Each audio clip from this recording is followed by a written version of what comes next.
This is Covering the Spread, part of the FanDuel Podcast Network.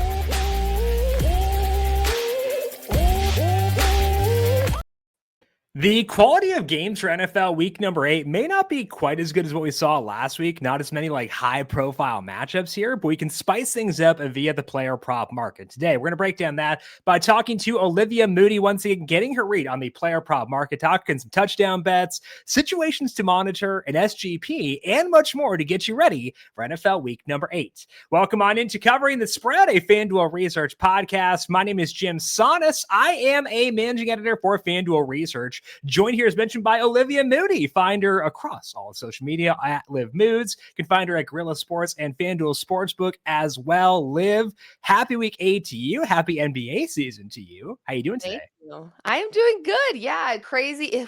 Like you said, last week in the NFL, I feel like we've been very, very blessed with NFL games, and now we've got the NBA on top of that. You really can't complain. I think for people like you and I, for what we do for work, this is arguably one of the most exciting times of the year. It's like we get Christmas a little bit earlier than everybody else. We get Christmas every day, it feels like, at this point in the year. Now, when we talked to you last week, talking spreads and totals, you mentioned you were going to the Broncos versus Giants game. Turned out to be an okay game. Has the heart rate come down from Sunday for you yet? I don't know if it has yet. Truly, I think, what's funny about it, Jim, is I probably would have left that game if it had been for who I was with. I was with one of my best friends whose husband plays for the team. So wanted to go down to the field to say hello to him after the game was done. If it weren't for that, I might have packed my stuff and I would have left. Obviously, most people know how that game went down. 0 points on the board for the Broncos through the first 3 quarters. And if anyone that's been paying attention to the Denver Broncos and or betting on the Denver Broncos this season, this offense hasn't really given you a reason to trust them just yet. So why on earth would I assume that they would score 33 points in 1 quarter? When you haven't done anything through 3 quarters and frankly haven't done a lot through the season offensively, this defense has really been holding it down for the Denver Broncos. I wasn't in a position to trust that they could get it done. I love the team. I try not to be super biased, but at a certain point, you have to be realistic. And I just realistically did not think that was ever going to be possible. But so glad I stayed. It was arguably one of the most fun sporting events I think I've ever been to. And the atmosphere there, obviously, Demaryius Thomas being on, the Super Bowl 50 team was there. There was just a lot of excitement in the air. So to end it that way, it was beyond special. There's certain games and moments in sports that you'll remember forever. This is certainly one of them for me. Yeah. I actually had the over in that game, 40.5, and I had written it off as a loss entering the 4th quarter. So same thing as you. It was like, okay, that one bit the dust. On to Sunday Night Football. And then it's like, oh, the Broncos almost hit the over by themselves in the 4th quarter alone. Just when you think. That's how the Denver Broncos work, though. Yeah. You think that you got to just say, forget about it, this team, whatever. They will surprise you, and they do it to me every single week. So I'm hoping, gosh, maybe they could just get a clean, steady, easy win this weekend, but I just know that's not realistic. I'm sure I will have a very high blood pressure all over again. So I have rooting interest on Sunday too, because I bet Dak Prescott MVP. So I guess I got to root for the Cowboys to try to get that one across. He looks great, so that's a great bet. I'm not mad at you for that one because he looks just as long as he can keep that thing close, keep it close, keep it high scoring, pad those stats, and then win out. We can be happy with that one for sure. Perfect. We're going to talk to Liv. What we want. Yeah, exactly. We're going to talk to Liv about that game later on, get her read on some player props for this week. We'll talk about touchdown props as well, situations she's monitoring, and also just Liv's prop betting process, since we haven't had her on a prop show yet this year. That's all coming up today. But first, a reminder to make sure you are subscribed to the Covering the Spread podcast feed and the FanDuel Football Betting YouTube page Monday through Friday. We are here breaking down both the NFL and college football. Monday, we're going to break down a Monday Night Football game. And the Chiefs and the Commanders should be a lot of fun with Scary Terry and Deebo Samuel back for the Commanders there. And my guy, Marcus Mariota, starting as well. So that'll be on Monday. Our college football week 9 preview with Kent Padgett is posted, along with our week 8 spreads and totals breakdown with Brandon Gadula. And of course, a DFS show on the FanDuel Football Betting YouTube page as well. All these shows in the Covering the Spread podcast feed. Subscribe there, 5-star rating on Apple Podcasts or Spotify. Thumbs up on YouTube, and leave us make sure you turn on notifications on YouTube as well. FanDuel's getting ready for kickoff with an offer you won't want to miss. New customers can bet just $5 and get $300 in bonus bets if you win. That's right. Pick a bet $5, If it wins, you'll unlock $300 in bonus bets to use all across the app. You can build parlays, bet player props, ride the live lines, whatever your style, FanDuel has you covered. NFL season is finally here. Only question is, are you ready to play? Must be 21 plus and present in select states. For Kansas, in affiliation with Kansas Star Casino, or 18 plus and present in DC, Kentucky, or Wyoming. First online real money wager only, $5 first deposit required. Bonus issued as non-withdrawable bonus bets, which expire 7 days after receipt. Restrictions apply. See terms at sportsbook.fanduel.com. Gambling problem? Call 1-800-GAMBLER or visit fanduel.com/RG. Call 1-888-789-7777 or visit ccpg.org/chat in Connecticut. Visit mdgamblinghelp.org in Maryland. Hope is here. Visit gamblinghelpline.ma.org or call 800-327-5050 for 24/7 support in Massachusetts, or call 1-877-8-HOPE-NY or text HOPE-NY in New York. Now, Liv, we've had you on talking spreads and totals in the past. Yes. We've never had you on to talk player props yet, though. So I kind of want to start things off by picking your brain about your player prop process. What are you looking for when you're betting props? Listen, there's a few things I think you can take a look at. One being, especially injuries. I think obviously this is a sport where you're going to have a lot of injured players throughout the weeks. And when someone's injured, somebody else has to step up. So I always kind of like looking at storylines like that. Who is going to be that guy if, I don't know, George Kittle is out? Who's going to step up for George Kittle? Who's going to step up if Deebo Samuel's not playing for the Commanders? There's always going to be you have to have some sort of shift or change in how you're playing your offense when you lose a very important piece. Now, an injured player that's maybe not as valuable to the offense is not somebody that I'm going to look at, but someone like DK Metcalf being out, someone like Deebo, the valuable players that are reliable targets or are just constant targets for a quarterback or for an offense and how that offense operates. That's typically what I'm looking for, is who's stepping up. I also really like to take a look at fantasy points allowed. I'm not a huge fantasy person, Jim. You definitely know that world way better than I do. I am not a fantasy person, but you really can see in the world of fantasy just how kind of where the weaknesses or the vulnerabilities are of these teams. So, there's certain teams that just don't match up well against running back. So it's those situations where I'm looking and I'm saying, okay, I'm going to keep my eyes on this one. I don't really have a side in this game, but I do know, the Cincinnati Bengals are allowing some of the most rushing yards to opposing running backs this season. So you kind of look at that and you go, all right, let me take a look at what we've got. What is this offense going to do with their running back? Do they rely on their run game a ton? There's obviously so many factors that you consider, but I would say injuries is a big one. And also, I'm kind of a sucker for a storyline, Jim. I got to be honest. If there's a revenge game or Sure. Which I hope we talk about this one, but Javonte. Giants rematch, Oh, that's yeah. where I'm like, listen, both of these teams have reasons to be very motivated in this spot. So storylines, injuries, and then fantasy points allowed, I think, are kind of my little sweet spot right now. Now, listen, it's not a foolproof system. We know how betting works. Sometimes that system is really great for me, and sometimes you just have really bad weeks betting. So those are kind of the three things that I take a look at first and foremost. And the first thing you highlighted there was injuries. So I want to talk about some situations that could be a bit in flux entering this week. Now, we're talking Friday morning, so prop lines may not be up for a lot of these situations as of yet. So I want to get your read on situations you want to check out once those lines are up. Could be a running back whose role is expanding, guys are coming back from injury, teams who are missing a star player, stuff like that. Any situations, Liv, you're looking to target this week? Yeah, I'm looking at two, actually, and I'll kind of save what I'm betting on with these players for a little bit later, because I know that you're going to ask me about it in just a little bit. But you've got like a Calvin Austin who's coming back.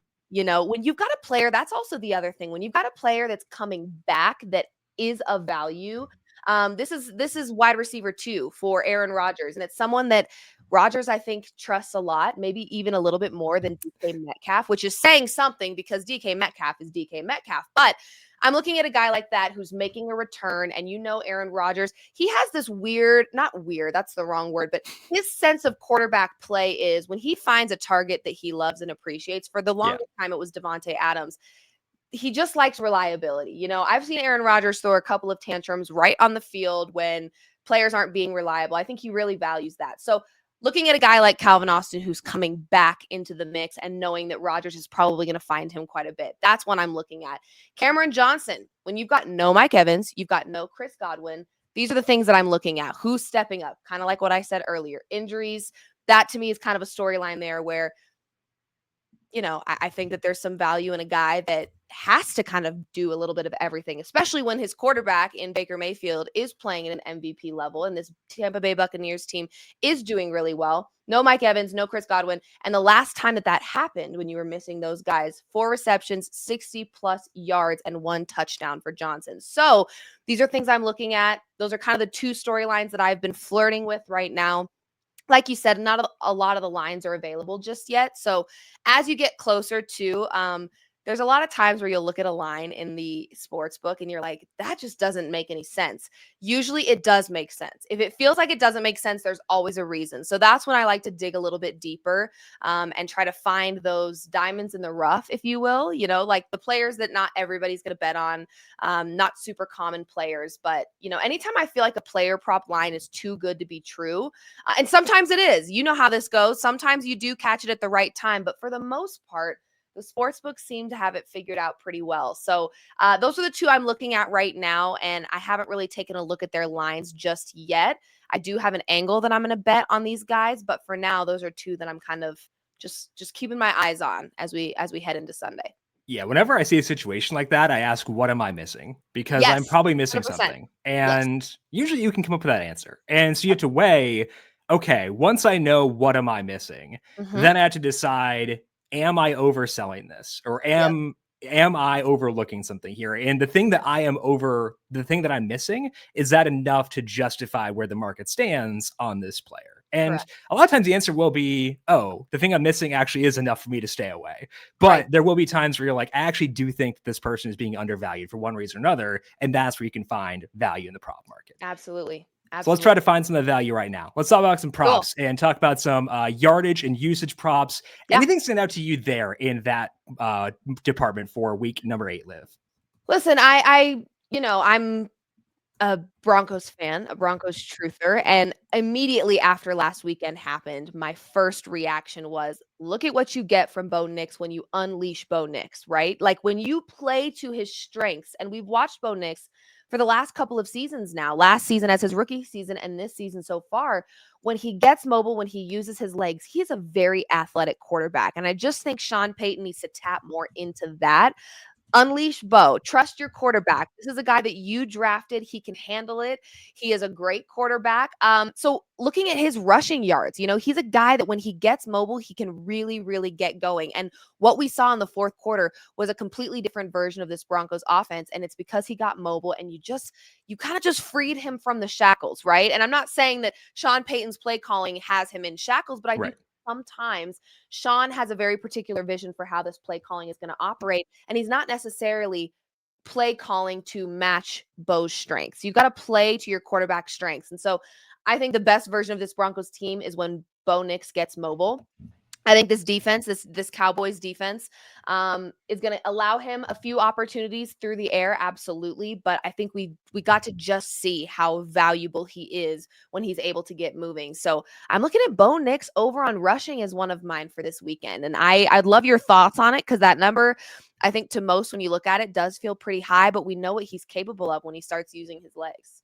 Yeah, with Bo Nix, I feel like it always depends on like the game context. Where last week when they were down, he's gonna run. Absolutely. And I know the spread's 3.5 this week. I honestly think it should be a little bit closer. I've got the Broncos by 2 in this game, which implies that there are situations where they fall behind. If they fall behind, like you can't use like, you know, okay, if the Broncos fall behind, live bet Bo Nix over rushing yards. Like that, it's not that easy. Sportsbooks understand game states and they do understand that. But I want to look at the line when that happens. So frankly, I should have done that last week. I didn't because I was annoyed about the honestly, over not hitting. You're all in a state of shock. Nobody was even thinking about live betting because there was no reason to. So don't kick yourself because like I said, I almost packed up and walked to the car. Right. Exactly.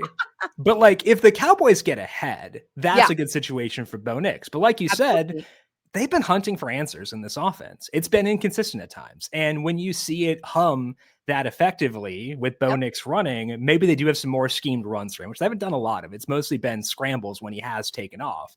So I think there are a couple of routes to this one paying off. The first route is the Cowboys get ahead because then Bo Nix tends to run a lot more. Second one is they do make a slight adjustment, get some more of those schemed rush attempts, and that could be a route for Bo Nix. So a couple routes to this over, and that's kind of what I'm seeing is like, I want multiple paths to a bet cashing. And I do think you get that with Nix here. Absolutely. I love it. Yeah, and I agree. I think that you framed it perfectly when you said that they've been hunting for an answer. Like they really have. And I think the fans have too. I'm waiting for the moment that this offense clicks. And what we saw in the fourth quarter, just from Bo Nix alone, looked finally like this could work. This could be sustainable for this team. And so I think once you've got that, you got to see it with your own two eyes, how it works and how it operates when Bo Nix is just being Bo Nix. So to your point, there's no guarantee that Sean Payton runs it that way, but I sure hope he does because it seemed to work. So and he's a sharp guy, so that does help too. We can have more faith in him than most coaches, which absolutely. Okay. Let's talk some touchdown bets, Liv. When we look at anytime touchdown scores, where are you seeing value there in week number 8? Well, I did mention those storylines earlier, and that is the market that I'm going to attack with these players. Calvin Austin, anytime touchdown. Like I said, he's back, wide receiver 2. Rodgers, I think, has a lot of trust in this guy. And so I'm looking at him to just be a very steady target for Rodgers in this game, just constantly feeding him. And I have a really good feeling he gets in the end zone. I really, really do. So I like him as an anytime touchdown scorer versus the Packers this week. When you look at his role before he got hurt, it is better than any role Calvin Austin has had his entire career. And I kept expecting, okay, it's a 1-week blip. We'll see this regress. And I wasn't expecting it to carry over because I may or may not have some Calvin Austin dynasty shares that I was somewhat invested in. Like they're pretty deep leagues, but I was monitoring it for specific reasons and it kept on happening. So when I look at my anytime touchdown model, I have Calvin Austin plus 280 to score. He's plus 320 at FanDuel Sportsbook. So that would be a value for me as well based on that. Again, he had good usage before he got hurt. Didn't really see anybody step up. Like Roman Wilson didn't do a ton for them when he was out. So I think that he'll step back into that role. And even if they decide to go with these tight end heavy packages, which they have done, they can still do maybe not the 3 tight end packages, but those 2 tight end packages with Austin and Metcalf as the receivers. So I still think that even though the offense did do pretty well without Austin, I still think that role will be there. So plus 320 for him, not a bad number in a game that I did take the over in as well. Love it. And yeah, if you need the over, you need touchdowns. So I love it. We're kind of aligned there, which is great. And then the second one, the Cameron Johnson play. Like I said, no Mike Evans, no Chris Godwin. And the last time that happened, he had 4 receptions, 60 plus yards, and 1 touchdown. So I just like him to be fed, knowing that there's a lot of pieces missing offensively for a guy like Baker Mayfield, who has been playing really exceptional football as of late. He's going to need someone. And I think, to me, Cameron Johnson is the answer. So my fingers and toes are crossed for this one because it's a value play for sure. But I'm hoping it can. Sometimes the value plays are the most exciting ones to sweat out. So hopefully he's like first touchdown scorer. I can stop stressing about it very beginning of the game and just go on with my Sunday. So that's who I like as well. Right now, Johnson is plus 750 at FanDuel Sportsbook. And I think the thing to like about this situation is that Baker Mayfield has proven time after time, both last year and this year, he can be efficient even when his receivers are out. Now, last week was bad against the Lions. It was not a good game for Baker. He was a big reason they lost that game. But we have a longer sample that says that Baker Mayfield can elevate and play well, even when he's missing some of his top guys. So Cameron Johnson could be a benefactor there. He could benefit from that. Tez Johnson has played really well. We could see Kate Otten step up here too. So I think that we've got enough faith in Baker, the quarterback, to play well, even when the situation is not good, to say that these role players for Tampa Bay can come through in the prop department, even though, they might not be stars necessarily. Absolutely. Yep. All right. So Liv is on Calvin Austin to score a touchdown plus 320 and Cameron Johnson to score at plus 750. Okay, let's finish up here with an SGP for week number 8. If you're looking at the board, which game do you think stands out as far as an SGP and which legs do you want to include in that parlay? Listen, there's a couple of angles that I like here because I was looking at the 49ers Houston game and I like the over in that game, and I kind of like Houston in that game. So you could kind of toss in another, player prop in there to kind of get some better value. You could even just have the Texans covering. You could have them winning outright. I don't know. There was a few different angles that I liked in this one. I liked the over, and I'm leaning more Houston's direction. So you could kind of attack the player prop market there, and then have a 3-leg same game parlay. So that was one of the matchups that I was taking a close look at. That being said, I don't have a player prop yet for that matchup, so I would need to think on that. The other one that comes to mind, just because of the storyline there, is the Eagles Giants. This is a rematch, and I'm sure the Eagles have no intention or desire to lose to the Giants again. That being said, the Giants got humiliated last weekend, and this is a team that was starting to find some rhythm, finding some momentum. Jackson Dart, to me, is still a good quarterback. I'm not going to call him great yet, but he's still a good quarterback. They've got Cam Scatteraboo, who's been doing outstanding things. I think they've got a really bad taste in their mouth, and they probably should, right? And I also think Brian Daboll knows that his job may be on the line. So I would hope there's a lot of strategy going into this one to at least keep it competitive. So I was looking at this game from the lens of the Giants covering. I think it stays a little bit closer than that 7.5. I just think this Giants team proved last week that they've got grit and they've got fight. The fourth quarter being as bad as it was, I think that's that extra motivation, because frankly, they got humiliated. That was a humiliating loss for It was an outstanding heroic win for the Broncos, but it was a really embarrassing one for the Giants. So there's a lot of storylines here, Jim. I would love to get your read on this game, because I like the Giants to cover. Yeah. Haven't landed on an over-under, but I kind of lean towards the over. And then the player prop market, I think there's a lot of angles that you could go or look at when it comes to this storyline and this rematch. Yeah, I have the Eagles by 6.9, so a bit of value in the Giants as well. And that is with A.J. Brown assumed as in. If A.J. Brown would be ruled out, he's missed the first 2 weeks of practice, or first 2 days of practice with a hamstring injury, that'd probably shift to 6.4-ish, I would guess.